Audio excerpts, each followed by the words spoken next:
If there was a message that I could write upon your heart right now, in the times that we are in, with the amount of things that are coming against us daily, if I could write anything upon your heart, it would be that the miracle that you need to not only make it through this, but to overcome this with more power, it's that the miracle is already with us. That the very thing that we need, that you need, is already with you. And I know that sometimes when we are up against a wall and there is an insurmountable amount of pressure and weight and darkness that surrounds us, where it's circumstance after circumstance, situation after situation that we are being pressed on by, it can feel like there is nothing that we could possibly do, but the miracle is always with you. That the very thing that you are needing to not just break free of the oppressive thing, but to also take power and victory over it is with you. And sometimes it is lost in the translation of our daily mundane routines. That sometimes the very thing that you need to reshape the life that you are living is already inside of you. Sometimes it's that mundane thing that you do every single day that many of you really just think it's an average, normal thing. Sometimes it is the conversation that you are avoiding, the situation that you are afraid to step up to.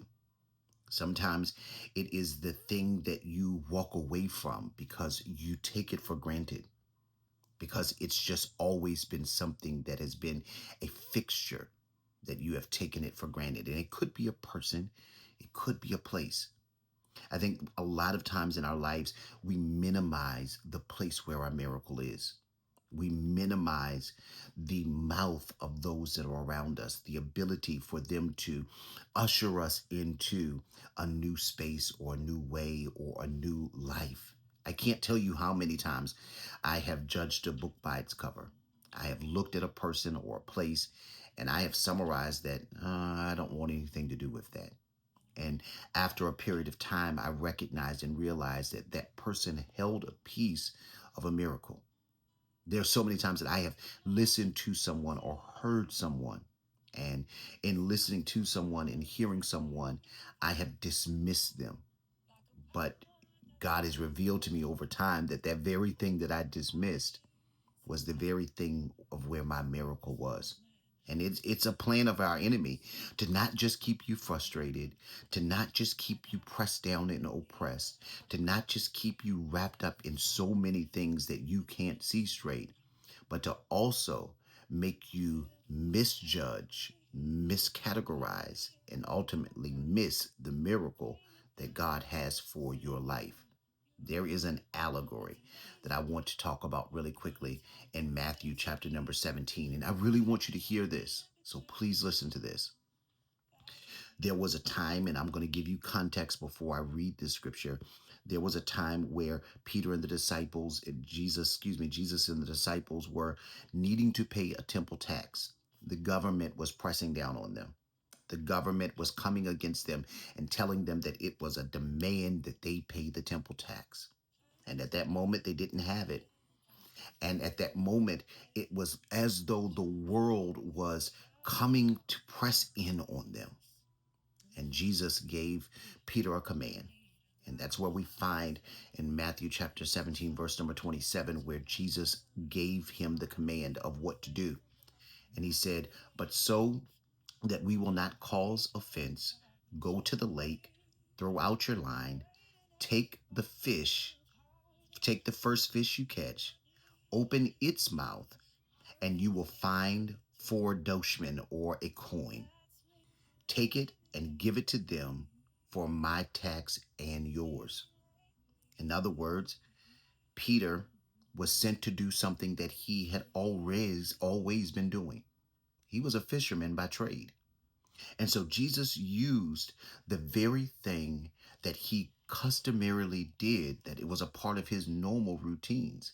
Jesus used that as what he would do in order to find the miracle, something that he would have taken for granted because he caught thousands of fish. So, what was one fish going to do when he caught thousands? How many times had he seen fish, thousands of them? But in this particular instance, he was told to go and do something he always had done. And there was a miracle right there with him. There are times where we minimize the very gifts and the tools and the talents. There are times where we minimize the importance of a conversation.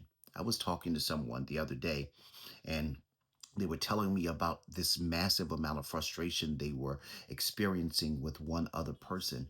And my comment to them was, go talk to them, have a conversation with them. And the person's response was, I'm not doing that. I'm not going to waste my time talking to them. And so my instructions to them were this: well, then that must mean that you like operating in that space of confusion. The truth is, they may have been afraid. The truth is, they may have actually liked this space of confusion. But how many times is it one simple thing that is necessary, that is needed from you? One thing that you probably are taking for granted. Sometimes it's a person that we dismiss and we take for granted. Sometimes it's a person that God sends into our life that we don't want to hear, that we don't want to listen to. And many times our miracle is in the mouth of that person that we have minimized.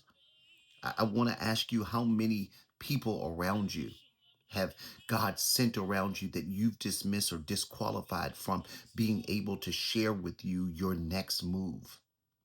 How many times have you been afraid, or because it was not what you were used to, or it was not how you were raised, or it was not what you were comfortable with? And God is inviting you into a space of maximizing a moment to walk into your miracle.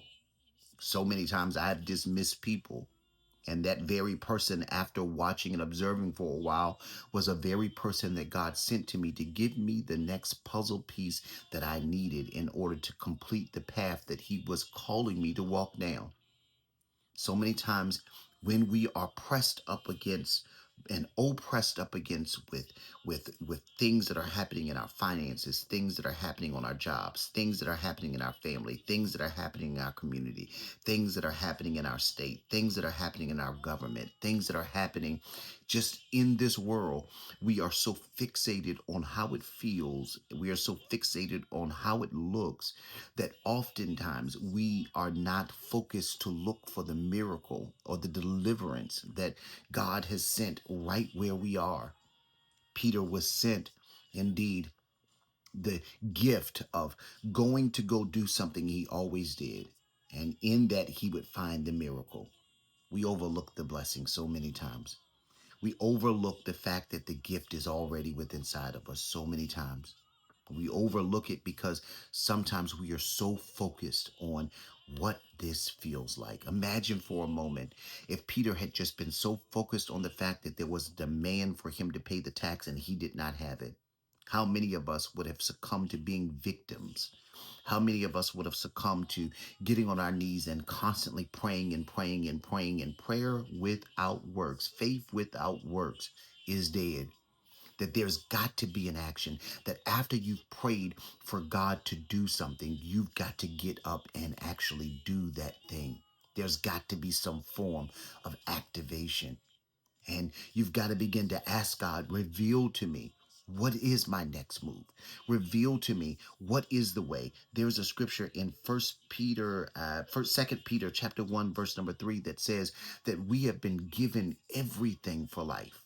That's you, that's me, that's us as a community, that's us as a people. We have already been given the answer. But sometimes we are so distracted by the noise. We are so distracted by the things that are around us that we do not recognize what the miracle actually is. But in this season, my prayer for you is that you gain clarity, that you would gain the clarity, that you would gain the wisdom, that you would gain the knowledge to go after and to recognize what God has placed before you, where God has placed something for you to find the miracle that is in your life. I pray for you today that you will not be distracted, that in this season that you may clearly walk after what God has prepared for you. My prayer for you this season is that you would recognize the gifts, the talents, and the tools that you already have. My prayer for you is that you would have the courage to step up and have the conversations that are necessary. My prayer for you today is that you would not fear, that you would not doubt, but that you would go after what God has planned. Because in this season, while things are occurring all around you, while things are falling apart, this is a season that God is causing you to rise up. This is a season that God is causing you to elevate, to find your gift, to find your tool, to find your talent, to find your voice. My prayer for you today is that you'll find your voice and that you would use it to minister, to bless, to heal, to deliver, that you would use it to set nations free, that you would use it to break generational curses, that you would use it to come against the enemy, that you would use it to counteract every single diabolical attack against you and against the people that are like you, that you would use your gift, that you would use it and have the wisdom of how to use it effectively so that God can elevate you in this season. I want to thank you so much for watching. Thank you for following me. Thank you for being a part of my life. I thank you every single week because you don't know how much you mean to me. I love you with all of my heart, and I want to see us become everything that we were planted on this earth to become, with nothing missing, nothing broken. This is a season of restoration. This is a season of restitution. This is the season of vindication. This is a season of great reward. And the miracle is already in your mouth. God bless you. Thank you for watching.